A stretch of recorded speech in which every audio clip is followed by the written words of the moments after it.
Good morning, children. Welcome back, Bengali class. First unit এবং half yearly পরীক্ষা সবার হয়ে গেছে। আজকে আমরা সেকেন্ড ইউনিট টেস্টের জন্য প্রথম বাংলা ক্লাস শুরু করছি। তোমরা বাংলাতে হাফ ইয়ারলি পর্যন্ত বেশ কিছু কবিতা গল্প পড়েছ। আজকে আমি একটা নতুন কবিতা পড়াচ্ছি। কবিতাটির নাম হচ্ছে যাওয়া।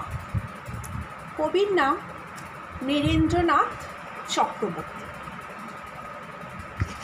আজকে যে কবিতাটি আমরা পড়ব, এই কবিতাটি হচ্ছে চরম আধুনিক কবিতা। অর্থাৎ আমরা জানি যে কবিতার কিছু কিছু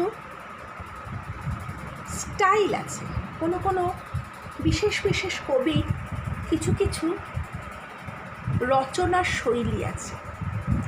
যেমন ধরো, আমরা যদি রাবীন্দ্রিক যুগের কবিতা পড়ি, অর্থাৎ রবীন্দ্রনাথ, নজরুল ইসলাম বা আরও যেসব কবি, তাদের কবিতার মধ্যে ছন্দের একটা ব্যাপার কিন্তু আমরা দেখি।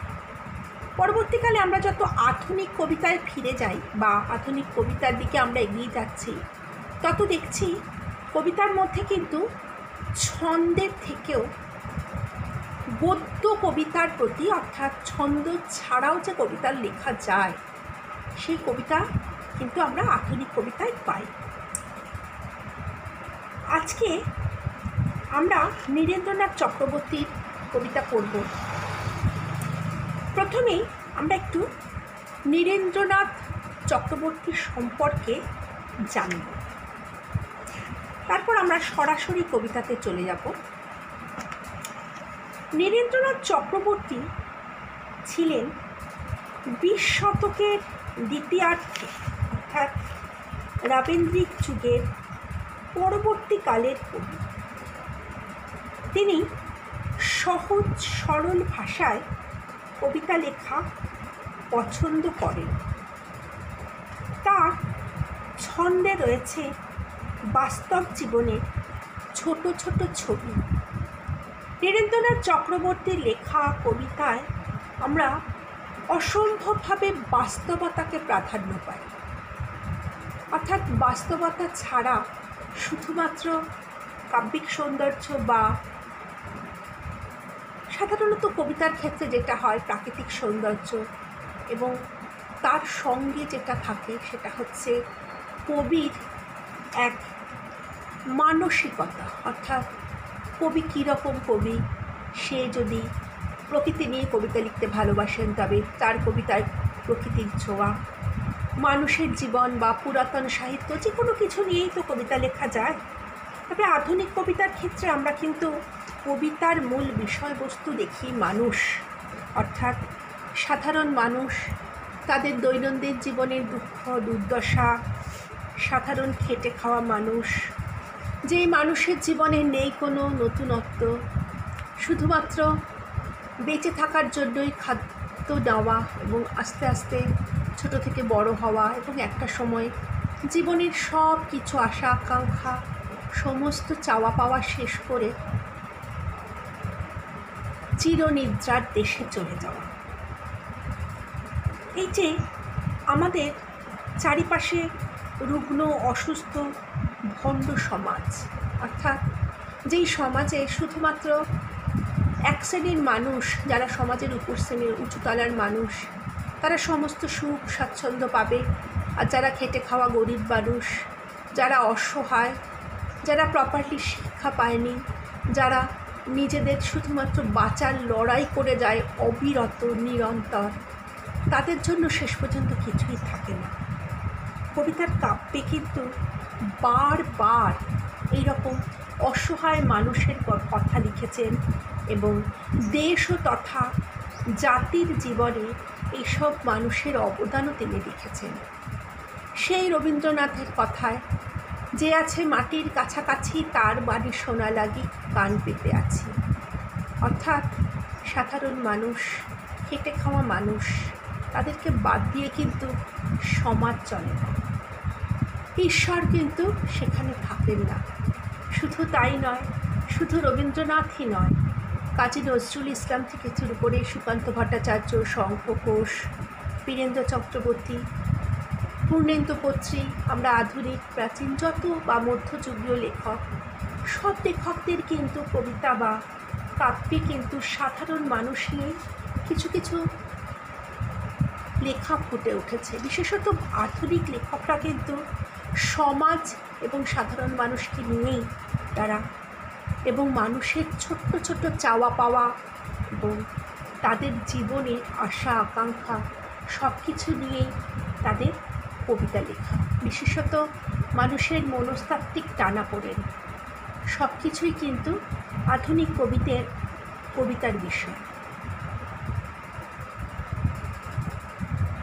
আমাদের সচেতন করাই যেন কবি নীরেন্দ্রনাথ চক্রবর্তীর মূল বৈশিষ্ট্য। ভোরবেলা উঠেই তার কাজ বাড়িতে বাড়িতে করা না। কবির এক বিখ্যাত কবিতা আছে উলঙ্গ রাজা। তোমরা হয়তো কবিতাটি পড়েছ, যদি নাও পড়ে থাকো আমি ছোট করে বলে দিচ্ছি কেন নীরেন্দ্রনাথ চক্রবর্তীর লেখা এতটাই জনপ্রিয় এবং এতটাই সমাজের জন্য ভীষণভাবে প্রয়োজনীয়। তার অন্যতম কারণ হচ্ছে বিখ্যাত কবিতা উলঙ্গ রাজা। কোনো এক রাজা, তার চাটুকাররা তাদেরকে, সেই রাজা যাই করে তাকেই তারা হাততালি দেয়। কিন্তু একবার রাজা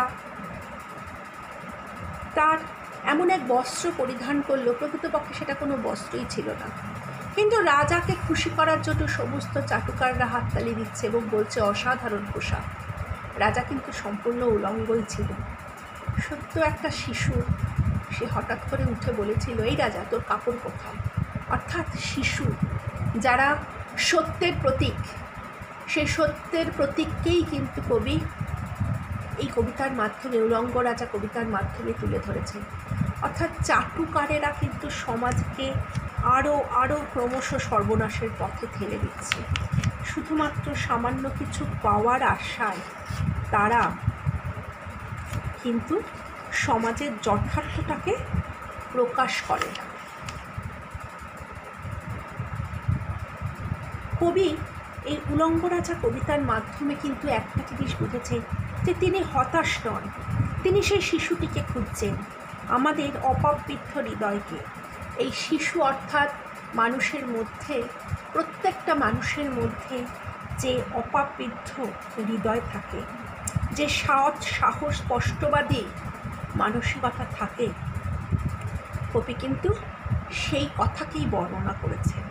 আমরা সবাই পরিস্থিতির শিকার, কিন্তু কবি ডাক দিয়েছে সত্য স্বরূপের প্রকাশে। নীরেন্দ্রনাথ চক্রবর্তীর মূল সুর হচ্ছে সত্যকে প্রতিষ্ঠিত করা। মধ্যবিত্ত মানুষের ইচ্ছা পূরণের হতাশা, বন্ধন থেকে মুক্তির প্রচেষ্টা, গগনবদ্ধ চিলকে দলবদ্ধ কাকের গুন্ডামি থেকে মুক্তি দিতে, মুক্তির প্রকৃত স্বরূপ তিনি উপলব্ধি করতে চান। এইভাবেই নীরেন্দ্রনাথের কাব্যভুবন গড়ে ওঠে। কোনো রাজনৈতিক মতাদর্শ তাকে প্রভাবিত করেনি, আবার তাকে কাল কৈবল্যবাদীও বলা যাবে না।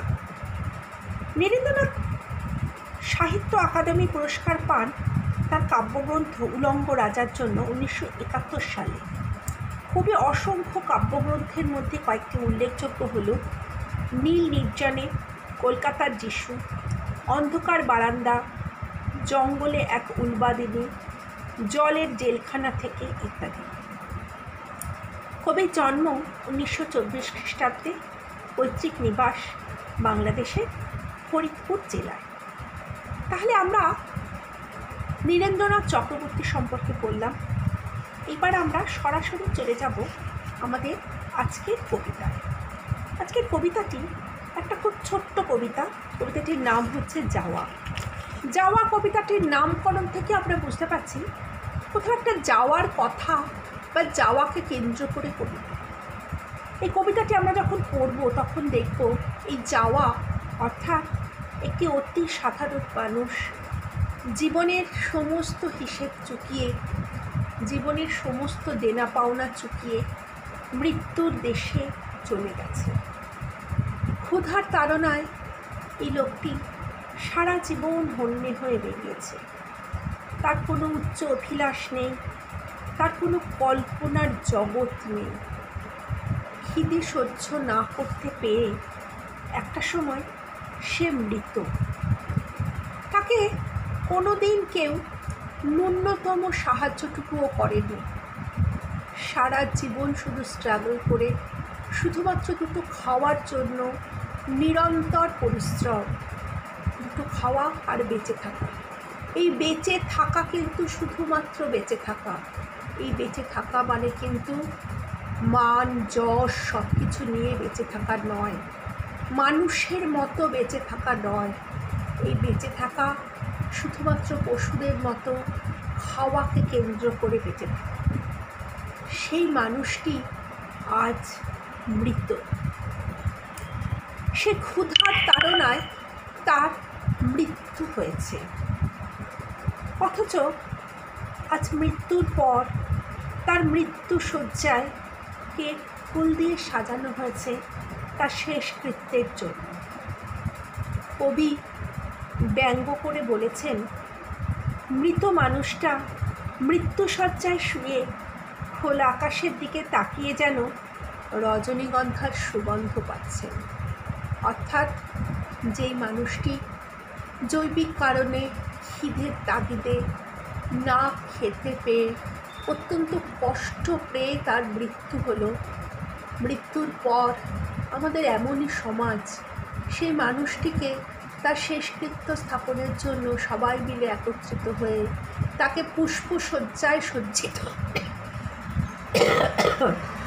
অর্থাৎ তাকে ফুল দিয়ে সজ্জিত করে সুসজ্জিত খাটে করে তাকে নিয়ে যাচ্ছে। আর এই মৃত মানুষটি যেন আকাশের দিকে তাকিয়ে রজনীগন্ধার সুগন্ধ পাচ্ছে। যেই মানুষটিকে সামান্য ক্ষুধার অন্ন যদি কেউ দিত তাহলে হয়তো সে আজ বেঁচে থাকত। সেই মানুষটিকে সামান্যতম সাহায্যের হাত না বাড়িয়ে দিয়ে আজ তার মৃত্যুকালে তার পাশে দাঁড়ানো এ যেন এক প্রহসনের নামাঙ্কন। এই জন্যই কবি এই কবিতাকে ব্যঙ্গাত্মকভাবেই নাম দিয়েছেন যাওয়া। অর্থাৎ সারা জীবন কষ্ট করেও মৃত্যুকালে শেষকৃত্য স্থাপনের সময় মৃত মানুষটি, অসহায় দরিদ্র মানুষটি যেন মনে হচ্ছে রজনীগন্ধার গন্ধ শুকতে শুকতে যাচ্ছে। তাহলে চলো আমরা চলে যাই আমাদের বিখ্যাত কবিতা যাওয়াতে, নীরেন্দ্রনাথ চক্রবর্তীর লেখা। মাটিতে চোখ রেখে ঘুরে বেড়াতো লোকটা, কখনো আকাশ দেখেনি। মাটিতে চোখ রেখে, অর্থাৎ কোনো একটি লোকের কথা বলছেন কবি, যিনি মাটিতে চোখ রেখে ঘুরে বেড়াতেন। অর্থাৎ মাটিতে চোখ রাখা অর্থাৎ তার জীবনে কোনো স্বপ্ন ছিল না। আকাশ মানে আমাদের জীবনের খোলা জানলা, আকাশ যে ফাঁকা জায়গার সীমা নেই, আকাশ অর্থাৎ উদারতা। সে ব্যক্তি কখনো আকাশের দিকে চায়নি।